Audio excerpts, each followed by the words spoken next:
Although this movie sets itself up as a crime thriller, it is so much deeper than that.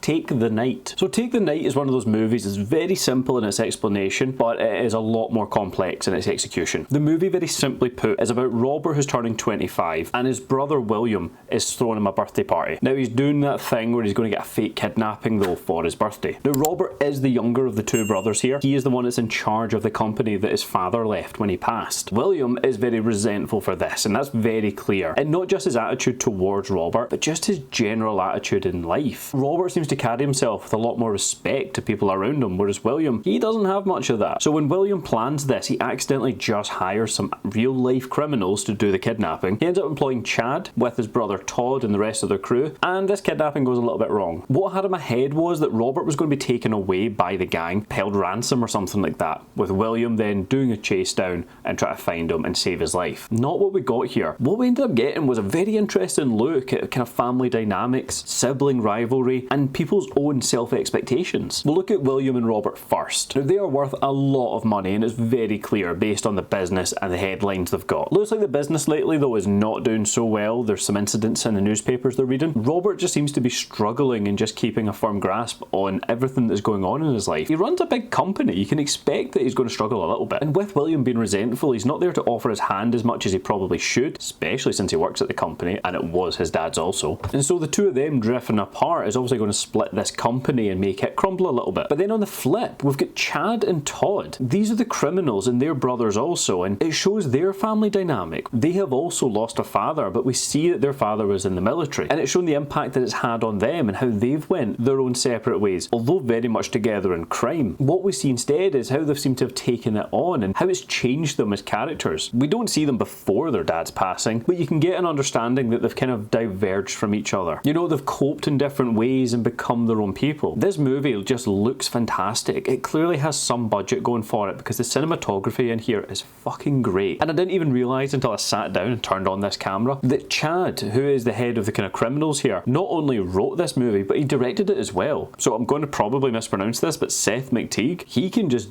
do a lot. You start getting a sense that the movie is going to diverge from the expectations, at least that I had, because the kidnapping hasn't taken place when we're still about half an hour into the movie. There's a lot of focus on the families and their relationships here. There's a beautiful scene as well where it shows them in the kitchen. You know, each of the brothers together, but in their own, of course, separate houses. But the way it's kind of cut in between the two of them, it's just showing the similarities and differences between their lifestyles. Yet they're cut from a very similar cloth. So with this kidnapping, it was supposed to just be one of these birthday surprises. With it being the criminals, they know how much these brothers are worth. They decide to kidnap and also rob the safes and just get away with as much as they possibly can. That's the crime element of this movie. In the initial meeting that William has though with Chad, Chad doesn't act like anything less than a criminal. Like, surely they were suspicious that he may be hiring the wrong person to do a fake kidnapping. You know, I would have expected him to maybe put on a front, put on a face, be friendly and just sound a little bit more professional about what he's doing. Well, fake professional, but you know what I mean. No, the whole meeting, he even demands cash. He just sounds like a criminal. You know, the movie doesn't really lean too far into the crime or the thriller side of it. When we cut between the two stories, it's all about the impact on the brother. With Robert now taken away, clearly as much as William was resentful, that is the last thing he wants, and he is doing everything in his power to try and get them back. He is struggling. He is broken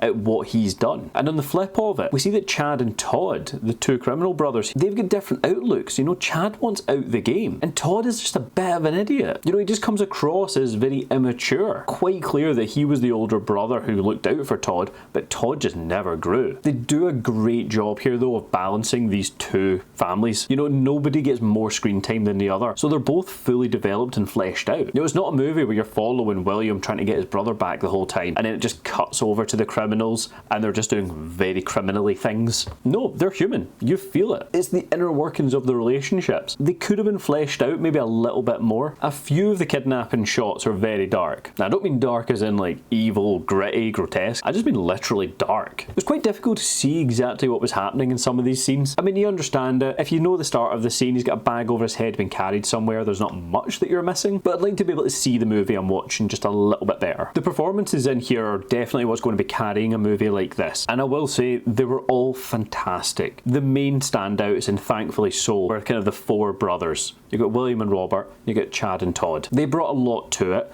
and in their own groups they were very believable as brothers. It's weird saying this because they are at odds with each other, but see the sibling chemistry? That felt very believable. Even though they're clearly not best of friends, chemistry doesn't always need to be good and happy. But it felt like siblings would. You know, there's always an undertone of love for each other, but you really just can't be fucked with them. I had a surprisingly good time with Take the Night. Where would I be putting this movie? I'd say make time for this movie. As I said, it's got a simple plot, but the execution gets a lot more complex. It's a very character-driven movie about personal relationships, ones that we can all relate to. Whether by blood or not, I'm sure everybody out there will have somebody they consider a sibling at the very least, maybe a best friend or an actual brother, could even be cousins, and you'll understand that idea of having some rivalry there. Now look, have you seen Take the Night? If you have, please do let me know what you think down below, if we agree or disagree. If you've made it this far, thank you, and please don't forget to hit subscribe. It really does help out the channel. But as always, thank you so much for watching.